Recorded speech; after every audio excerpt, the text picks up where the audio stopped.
বৈশাখের শেষ দিকে গাছ থেকে আম নামানোর প্রশাসনিক ক্যালেন্ডার চূড়ান্ত হয়েছে। শেষ সময়েও থেমে নেই চাষিদের বাগান পরিচর্যা। আম চাষিদের ভাষ্যমতে বাংলা ক্যালেন্ডার অনুযায়ী জ্যৈষ্ঠের মাঝামাঝি মিলবে পুষ্ট ও পোক্ত রসালো আম। গোপালভোগ পাকতে সময় লাগবে এখনো 15 থেকে 20 দিন, এবং যে হিমসাগর যেটি সবচেয়ে মিষ্টি আম আমরা বলে থাকি, সেই আমটি পাকতে সময় লাগবে এখনো 1 মাসের অধিক সময় লাগবে, কারণ এই আমগুলো নিয়ে এখনো ভিতরের যে শক্ত আবরণ, যে আটি বলি আমরা, যেটি সেই আবরণটাই এখনো আসেনি। এখনো অনেক লগ্ন সময় আছে, এখনো বহুত সময় আছে পাকতে।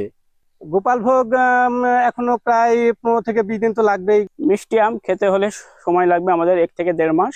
এক গোটে ছাড়া আমাদের এখনো কোনো আম, এক গোটে ছাড়া আমাদের কোনো আমে আঠি ধরেনি।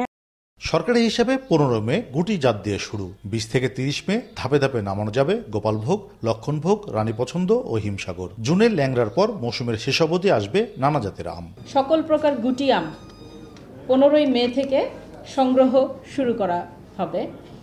গোপালভোগ আম 22 মে থেকে, রানী পছন্দ, লক্ষণভোগ 25 মে থেকে, হিমসাগর বা খিরসাপাত আমরা নিশ্চিত করব ইনশাল্লাহ।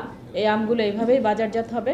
কৃষি সম্প্রসারণ অধিদপ্তর ও ফল গবেষকরা বলছেন, সামনের দিনগুলোতে প্রত্যাশা মতো বৃষ্টি হলে আম উৎপাদন ভালো হবে। তবে ভালো আম পেতে ক্রেতা বিক্রেতা দুপক্ষকেই ম্যাঙ্গো ক্যালেন্ডার সম্পর্কে থাকতে হবে সচেতন। আম আসলে হারভেস্ট করার টাইম এগিয়ে আসছে, এবং অপরিপক্ক আম যেন বাজারে না যায় সে ব্যাপারে আমরা মাঠ পর্যায়ে কৃষকদের কিংবা যারা আম ব্যবসায়ী তাদেরকে আমরা সচেতন করছি। পরিপক্ক আম, রাজশাহীর আমের যে স্বাদ, যে সুমিষ্ট, যে সুনাম আছে, সেটি যেন বজায় থাকে। আমের যে সঠিক পরিপক্ক সময়ে যদি আমটা হারভেস্ট করে, তাহলে যেমন একদিকে কৃষকেরা লাভবান হবে, ধীরে ধীরে আম আসবে এবং ধীরে ধীরে বাজারে আসবে।